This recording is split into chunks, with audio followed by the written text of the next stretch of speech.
கருங்குழி ஊராட்சி ஒன்றிய தொடக்கப்பள்ளியில் சமத்துவ பொங்கல் விழா நடைபெற்றது.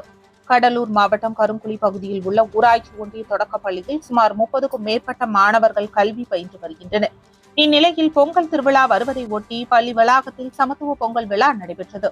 பள்ளியின் தலைமை ஆசிரியர் அந்தோனி ஜோசப் தலைமையில் நடைபெற்ற விழாவில் சிறப்பு அழைப்பாளராக DRM சாந்தி, பர்னிச்சர் உரிமையாளர் தொழிலதிபர் ராஜா மாரியப்பன் அவர்கள் தனது குடும்பத்துடன் கலந்து கொண்டு பள்ளி மாணவர்களுடன் சமத்துவ பொங்கல் விழாவை கொண்டாடி மகிழ்ந்தார். விழாவில் பள்ளி ஆசிரியர்கள் மற்றும் மாணவர்களின் பெற்றோர்கள் என்று ஒன்று சேர்ந்து புதுப்பானையில் பொங்கலிட்டு ஒன்று கூடி கும்மி அடித்து தை திருநாளை வரவேற்றனர்.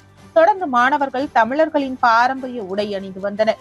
பின்னர் மாணவர்கள் பெற்றோர்கள் மத்தியில் பாரம்பரிய முறைக்கு விறகு அடுப்பில் பானையில் பொங்கல் வைத்து அனைவரும் தமிழர் திருநாளை மகிழ்ச்சியாக கொண்டாட வேண்டும் என்பதை நடித்து காட்டி அசத்தினர். மேலும் உழவர்களை ஊக்குவிக்கும் வகையில் மாணவர்கள் உழவர்கள் போல் வேடமிட்டு கையில் கலப்பைகளை ஏந்தியவாறு பாடல்களுக்கு நடனமாடினர்.